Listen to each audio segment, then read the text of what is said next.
sveceļnieku grupa, un uz Aglonu soļosim līdz pat 13. augustam. Mūsu šī gada sveceļojuma tēma ir Seko man. Ar priesteri tādā rekolekciju garīgumā, ja tā varētu pateikt, pārdomājam svēto rakstu fragmentus, kas runā par konsekrētās dzīves jautājumu un par to, kā mums katram šajā konsekrētās dzīves gadā sadzirdēt šo te Jēzus sekumu. Vai tiešām uz mums Jēzus runā: seko man un kļūsti par ģimenes tēvu, seko man un kļūsti par konsekrētu māsu vai brāli, seko man un atdod visu sevi. Sveceļojumā te ir tā doma,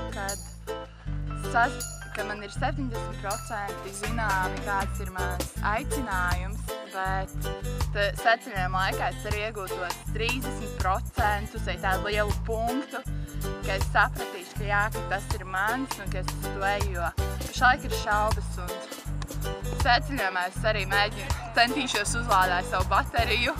Un man šo visu palīdz piepildīt arī konferences, jo mūsu sveceļojuma moto ir Seko man. Un tad arī tās konferences tiek runāts par dažādiem sekošanas veidiem, kā sekot, kā atpazīt aicinājumu. Es eju 7. gadu ar nodomu, kad es sāku iet, es gribēju ļoti par savu lielo ģimenīti lūgties. Un var, kā teikt, nav daudz nacionālu, bet daudz ticībiņas, var būt pareizticīgi, luterāņi un katoļi. Un es tā vēlējos, lai viņi būtu vairāk vienoti visi. Un es ar to nolūku nācu uz Aglonu pirmo reizi. Es nācu, lai palūktos par savu sirdsskaidrību. Es turpmāko dzīvi un arī nāk 9. klasē, un būs izvēles skolas gribas, lai Jēzus palīdz man tās izvēlēties. Eju sveceļojumā jau 8. reizi.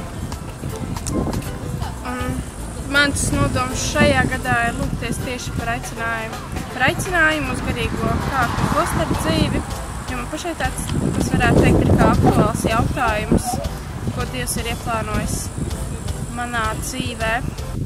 Sveceļojums vispār ir īpaši, sēž man, jo es šogad jau 20. gadu eju sveceļojumā, un katrs sveceļojums ir īpašs ar to, ka viņš atšķirās. Sveceļojumā būtībā tad, kad ir klusuma stunda, tad es lūdzos par saviem, kas mājās palikuši. Un līdz ar to dzīvē tas arī parādās, kad viss piepildās tās lūkšanas. Tāds kopsavilkums, tas, ko mēs esam šajā laikā pārdomājuši, tieši par to, kāda tipa cilvēki ir. Vai tādi narcisti, kas tā kā apjūsmo sevi, kāds ir tāds varu visu, man viss labi padodas, vai atkal tādi līdzatkarīgie, kas tā kā dzīvo līdz citiem. Tad bija arī par dažādām vērtībām, kas mēdz mainīties laika gaitā, mēdz mainīt to savu pozīciju, bet ja mēs Dievu liekam virs visām vērtībām, tad visas šīs vērtības saliekās pareizajā secībā, un cilvēkam pašam par to nav daudz jādomā. Lai arī cik grūti ir fiziski iet, vai arī kādreiz nāk kaut kādas tādas grūtas domas, varētu teikt tādas smagas domas, vienmēr tā vieglākā doma ir, ka mēs esam instrumenti Dieva rokās, un mēs nekad nezinām, kurā brīdī Dievs mums izmanto ļoti spēcīgi. Tikai vajag ļauties.